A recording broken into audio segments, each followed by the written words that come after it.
परिचय। माँ, उस विशाल पहिए को देखो, वह गतिशील है। हाँ, वो विशाल पहिया गतिमान है। गति क्या होती है माँ? गति भौतिक विज्ञान का एक महत्वपूर्ण अध्याय है। इस संसार में हर चीज गतिशील है। वो कैसे? हालांकि वो बहुत कम और बहुत धीरे धीरे गतिमान हो सकती है, लेकिन हर चीज गतिशील होती है। लेकिन मैं तो गतिशील नहीं हूँ। यद्यपि तुम खड़े हुए प्रतीत होते हो, लेकिन पृथ्वी सूर्य के चारों तरफ घूम रही है और सूर्य हमारी आकाश गंगा के चारों तरफ घूम रहा है। गति कभी नहीं रुकती। माँ, मैं गति के बारे में और अधिक जानना चाहता हूँ। कृपया मुझे बताओ। ठीक है, चलो पहले घर चलते हैं, फिर मैं तुम्हें गति के बारे में बताऊंगी। उद्देश्य। इस पाठ के अंत में आप निम्न करने में सक्षम हो जाएंगे: गति को परिभाषित करना, सरल रेखीय गति का वर्णन करना, एक समान गति तथा असमान गति को समझना, चाल की गणना करना, वेग को परिभाषित तथा गणना करना, त्वरण को परिभाषित करना, गति के ग्राफीय प्रदर्शन को समझना, एक समान वृत्तीय गति का वर्णन करना। गति को समझना। गति दर्शक की स्थिति पर निर्भर करती है। उदाहरण के लिए हम देख सकते हैं कि एक वाहन धरातल के सापेक्ष गति में है। विभिन्न दर्शक किसी वस्तु की गति को अपने अनुसार देख पाते हैं। या फिर हम कह सकते हैं, अगर कोई वस्तु गतिमान है तो उसकी स्थिति दर्शक के सापेक्ष परिवर्तित होती है। एक घूमती कुर्सी, एक झूला, एक उछलती गेंद गतिशील वस्तुओं के उदाहरण हैं। पृथ्वी का सूर्य के चारों तरफ अपनी कक्षा में घूमना भी गति कहलाता है। सरल रेखीय गति। हमारे संसार में हर चीज गतिमान है, यहां तक कि स्थिर वस्तुएं, जैसे कि हमारा घर भी सूर्य या और तारों के सापेक्ष गति में है। गति पूर्णता ऊर्ध्वाधर, जैसे कि एक गिरता हुआ पत्थर, पूर्णता क्षैतिज, जैसे कार का राजमार्ग पर चलना, या तिरछी, जैसे एक हवाई जहाज का रनवे पर एक कोण पर उड़ान भरना होती हैं। किंतु ये एक सरल रेखा में होना चाहिए। जब हम भौतिक विज्ञान में किसी वस्तु की स्थिति को ज्ञात करने की कोशिश करते हैं, तब हम उसकी स्थिति को किसी निर्देश बिंदु से निर्धारित करते हैं। इस बिंदु को मूल बिंदु कहते हैं, जो कि अक्ष का शून्य बिंदु होता है, एक्स, वाई या जेड। हम किसी वस्तु की स्थिति का अंकीय प्रदर्शन उसको निर्देश बिंदु के धनात्मक दिशा या ऋणात्मक दिशा में रखकर करते हैं। उदाहरण के लिए एक कण को x बराबर 10 मीटर रखते हैं। यह कण x अक्ष के मूल बिंदु से 10 मीटर दूर स्थित होगा।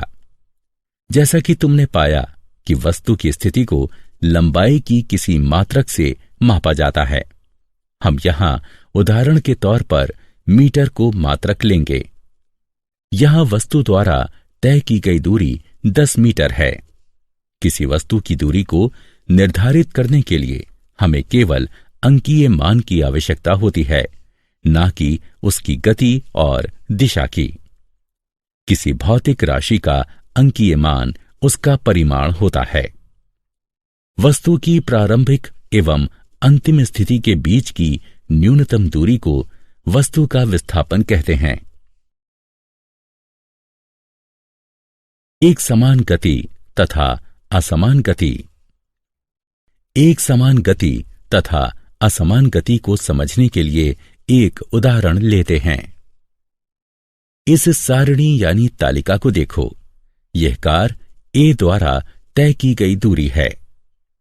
माना कि 0 सेकंड में ये 0 मीटर दूरी तय करती है। 5 सेकंड में ये 10 मीटर तय करती है।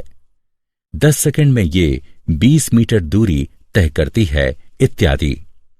या हम कह सकते हैं कि हर 5 सेकंड में कार 10 मीटर दूरी तय करती है, क्योंकि ये समान समय अंतराल में समान दूरी तय करती है, तो उसकी गति को एक समान गति कहते हैं। अब कार बी को देखो।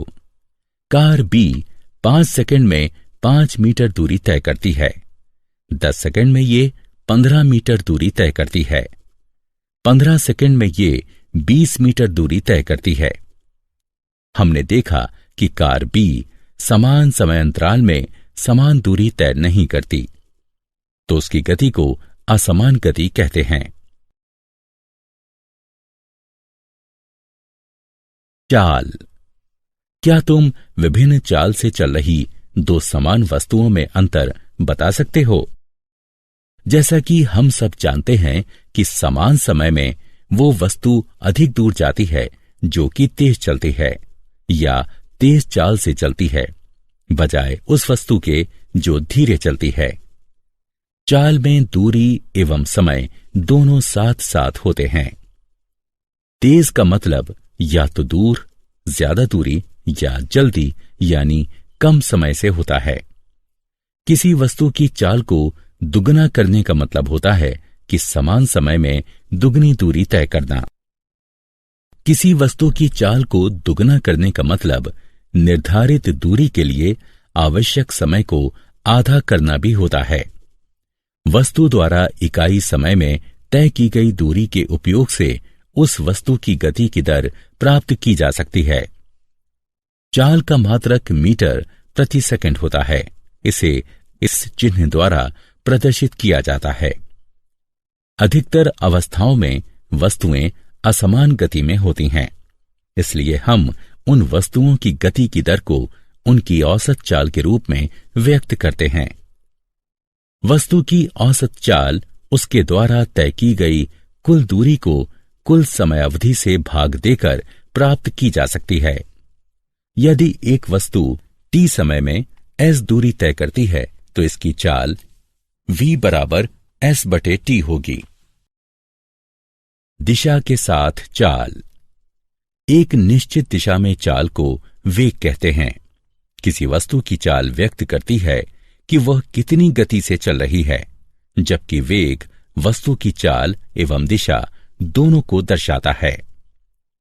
एक समान वेग के लिए वस्तु को नियत चाल से निश्चित दिशा में चलना चाहिए। इसकी गणना औसत चाल की गणना के समान ही होती है। औसत वेग को प्रारंभिक वेग और अंतिम वेग के अंकगणितीय माध्य के द्वारा प्राप्त किया जा सकता है। औसत वेग बराबर प्रारंभिक वेग जमा अंतिम वेग बटे 2। गणितीय रूप में v/a/v बराबर u जमा v बटे में 2, जहां v/a/v औसत वेग है, u प्रारंभिक वेग है तथा v वस्तु का अंतिम वेग है।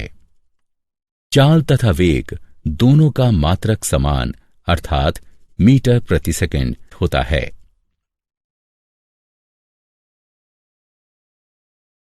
वेग में परिवर्तन की दर। वस्तु के प्रति इकाई समय में वेग परिवर्तन की माप को त्वरण कहते हैं। एक दिशा में त्वरण वस्तु की गति के बढ़ने या घटने का माप है। त्वरण वेग के परिमाण एवं दिशा में परिवर्तन की दर को व्यक्त करता है। त्वरण का मात्रक मीटर प्रति वर्ग सेकंड है। वस्तु के प्रति इकाई समय में वेग परिवर्तन की माप है, अर्थात त्वरण समय अवधि में वेग परिवर्तन के बराबर होता है। यदि एक वस्तु का वेग प्रारंभिक वेग u से t समय में बदलकर v हो जाता है तो त्वरण a निम्न होगा, a बराबर v घटा u बटे में t। एक समान या नियत परिमाण वाले त्वरण एक प्रकार की गति होती है जिसमें इसका वेग समान समय अंतराल में समान रूप से बदलता है। दूसरी ओर यदि एक वस्तु का वेग असमान रूप से बदलता है तो वो असमान त्वरण से चलती है।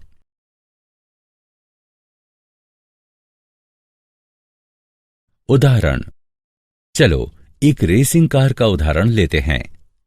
यह प्रारंभ से अंतिम तक 10 मिनट या 0.17 घंटे में 23 किलोमीटर दूरी तय करती है। हमको इसकी औसत चाल तथा औसत वेग की गणना करनी है।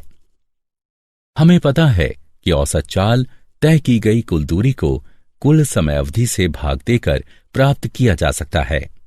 अर्थात औसत चाल 23 किलोमीटर दूरी को 0.17 घंटे से भाग देने पर 135.29 किलोमीटर प्रति घंटे के बराबर आएगा। उसी प्रकार से औसत वेग कुल विस्थापन को कुल समय अवधि से भाग देकर प्राप्त किया जा सकता है। जैसा कि हम चित्र में देख सकते हैं कि कुल विस्थापन 4 किलोमीटर है, इसीलिए औसत वेग 4 किलोमीटर को 0.17 घंटे से भाग देने पर 23.53 किलोमीटर प्रति घंटे के बराबर आएगा।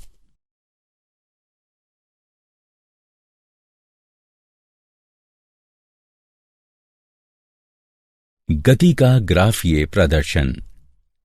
एक ग्राफ दो प्रकार के आंकड़ों में संबंध का चित्रीय प्रदर्शन है, जिसमें एक प्रकार के आंकड़े निर्भर चर तथा दूसरे प्रकार के आंकड़े स्वतंत्र चर होते हैं। विस्थापन। क्योंकि विस्थापन एक निर्भर भौतिक राशि है, इसलिए समय ग्राफ में इसको y अक्ष पर प्रदर्शित किया जाता है तथा समय स्वतंत्र राशि है, अतः इसे x अक्ष पर प्रदर्शित किया जाता है। अगर किसी वस्तु की स्थिति समय के साथ बदलती है तो वो गतिशील है। यदि कोई वस्तु समान समय अंतराल में समान विस्थापन तय करती है तो ग्राफ x अक्ष पर एक सीधी रेखा होगी जो एक समान गति को प्रदर्शित करता है। यदि ग्राफ एक वक्र है तो वो असमान गति को प्रदर्शित करता है। विस्थापन समय ग्राफ का ढलाव वस्तु के वेग को प्रदर्शित करता है। हम इसके बारे में एक छोटे से क्रियाकलाप के बाद विस्तार से जानेंगे।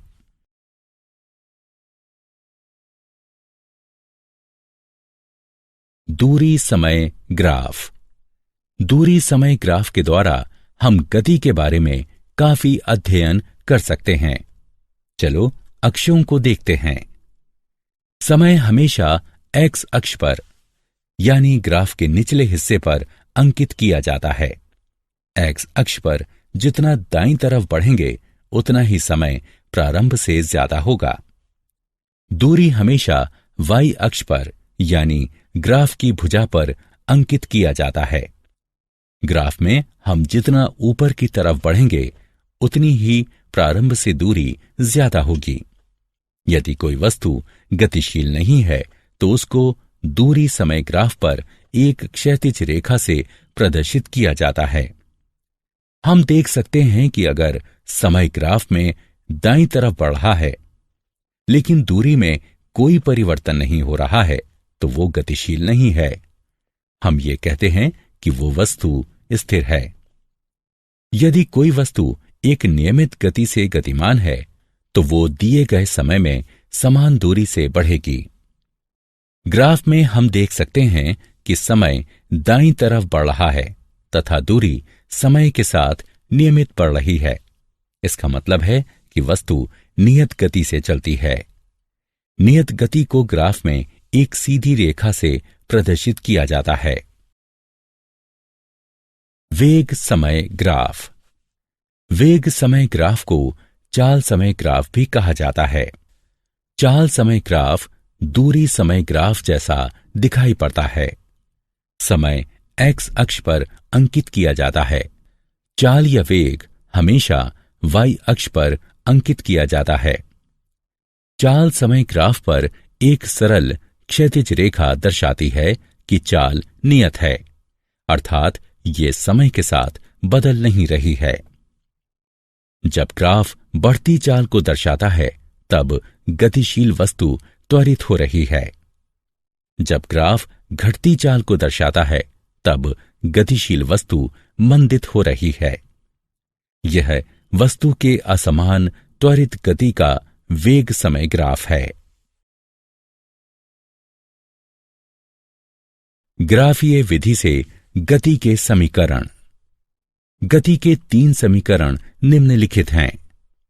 v बराबर u जमा at, s बराबर ut जमा 1/2 at वर्ग, 2as बराबर v का वर्ग घटा u का वर्ग, जहां u वस्तु का प्रारंभिक वेग है जो कि t समय के लिए एक समान त्वरण a से चलती है, v अंतिम वेग है तथा t समय में वस्तु के द्वारा तय की गई दूरी s है।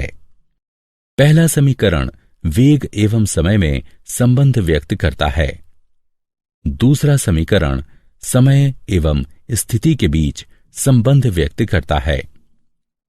तीसरा समीकरण वेग एवं स्थिति के बीच संबंध व्यक्त करता है, जिसे पहले तथा दूसरे समीकरण से प्राप्त किया जा सकता है। वेग समय संबंध के लिए समीकरण। कोई वस्तु जो कि एक सरल रेखा में एक समान वेग से चल रही है, माना कि समय t बराबर 0 पर इसका एक समान त्वरण a है, जबकि इसका प्रारंभिक वेग u है। त्वरण के परिणाम स्वरूप इसका वेग t समय में बढ़कर v यानी अंतिम वेग हो जाता है तथा t समय में वस्तु s दूरी तय करती है। चित्र वस्तु की गति के वेग समय ग्राफ को दर्शाता है। vt ग्राफ का ढलाव गतिशील वस्तु का त्वरण दर्शाता है। अतः त्वरण बराबर ढलाव बराबर ab बराबर bc बटे ac बराबर v घटा u बटे t घटा o, अथवा a बराबर v घटा u बटे t, v घटा u बराबर at, v बराबर u जमा at, जो कि गति का पहला समीकरण है। समय स्थिति संबंध के लिए समीकरण। माना कि कोई वस्तु t समय में a त्वरण से s दूरी तय करती है। वस्तु के द्वारा तय की गई दूरी वेग समय ग्राफ में घिरे क्षेत्र द्वारा प्राप्त की जाती है। अतः तय की गई दूरी s बराबर समलंब ABDO का क्षेत्रफल बराबर आयत ACDO का क्षेत्रफल जमा DABC का क्षेत्रफल बराबर OD गुणा OA जमा 1/2 BC गुणा AC बराबर T गुणा U जमा 1/2 V घटा U गुणा T। हल करने पर हमें प्राप्त होगा बराबर UT जमा 1/2 V घटा U गुणा T।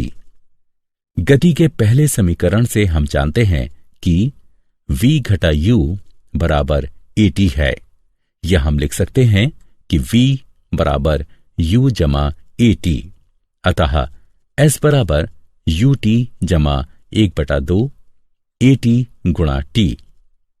S बराबर UT जमा 1/2 AT वर्ग। यह गति का दूसरा समीकरण है।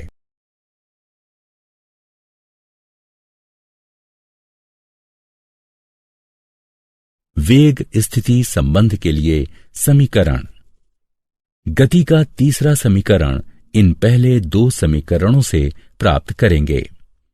वेग समय ग्राफ से तय की गई दूरी s बराबर समलंब OABD का क्षेत्रफल बराबर 1/2 B1 जमा B2 गुणा h बराबर 1/2 OA जमा BD गुणा AC।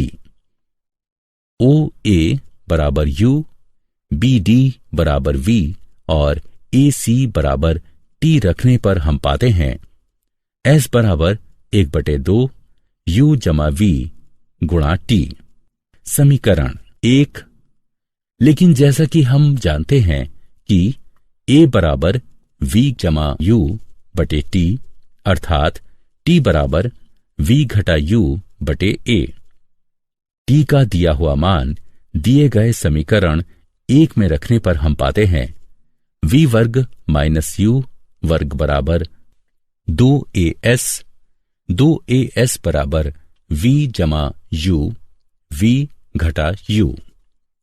सूत्र a वर्ग घटा b वर्ग बराबर a जमा b a घटा b का उपयोग करके हम पाते हैं v जमा यू v घटा यू बराबर 2as। v वर्ग घटा u वर्ग बराबर 2as। यह गति का तीसरा समीकरण है। एक समान वृत्तीय गति। किसी वस्तु का एक वृत्तीय पथ पर एक समान चाल से घूमने को एक समान वृत्तीय गति कहते हैं। वस्तु की घूर्णन अक्ष से दूरी हमेशा एक समान रहती है। जब कोई वस्तु एक वृत्त में घूमती है तो उसकी दिशा निरंतर बदलती रहती है। हिंडोला एक समान वृत्तीय गति का एक उदाहरण है। उपग्रह जैसे कि कृत्रिम उपग्रह या चंद्रमा जो पृथ्वी की कक्षा में घूम रहे हैं, उनकी गति एक समान वृत्तीय गति जैसी है। ग्रह जो सूर्य की कक्षा में घूम रहे हैं, उनकी गति एक समान वृत्तीय गति जैसी है।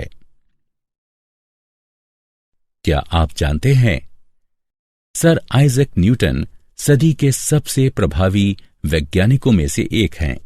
उन्होंने बहुत सारे सिद्धांत दिए हैं तथा बहुत सारे क्षेत्रों जैसे कि भौतिकी, गणित तथा दर्शन में महत्वपूर्ण योगदान दिया है। इंग्लैंड में पैदा हुए सर आइजैक न्यूटन बहुत प्रभावी भौतिक शास्त्री, गणितज्ञ, दार्शनिक, रसायनविद तथा ब्रह्मज्ञानी थे। न्यूटन की गति के 3 नियम वस्तु की गति पर लगने वाले बल से संबंधित हैं। जॉन्स केपलर ने खगोल के क्षेत्र में अपने अद्भुत कार्य से 17वीं सदी में विज्ञान में क्रांति लाने में योगदान दिया।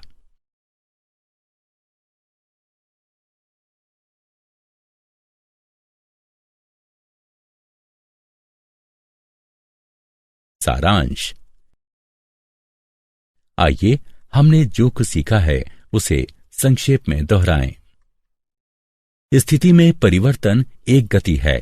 इसकी व्याख्या तय की गई दूरी या विस्थापन के रूप में की जा सकती है। एक वस्तु की गति का समान या असमान होना उस वस्तु के वेग पर निर्भर करता है जो कि नियत है या बदल रहा है। प्रति इकाई समय में वस्तु के द्वारा तय की गई दूरी उसकी चाल होती है और प्रति इकाई समय में हुआ विस्थापन उसका वेग होता है। किसी वस्तु का त्वरण प्रति इकाई समय में उसके वेग में होने वाला परिवर्तन है। ग्राफों के द्वारा वस्तु की समान और असमान गति को दर्शाया जा सकता है। एक समान त्वरण से चल रही एक वस्तु की गति की व्याख्या निम्न 3 समीकरणों के माध्यम से की जा सकती है। v बराबर u जमा at, s बराबर ut जमा 1/2 at वर्ग, 2as बराबर v वर्ग घटा u वर्ग, जहां u वस्तु का प्रारंभिक वेग है जो कि t समय के लिए एक समान त्वरण a से गति करती है। इसका अंतिम वेग v है और t समय में तय की गई दूरी s है। अगर कोई वस्तु वृत्तीय पथ पर एक समान चाल से चलती है तो उसकी गति को एक समान वृत्तीय गति कहा जाता है।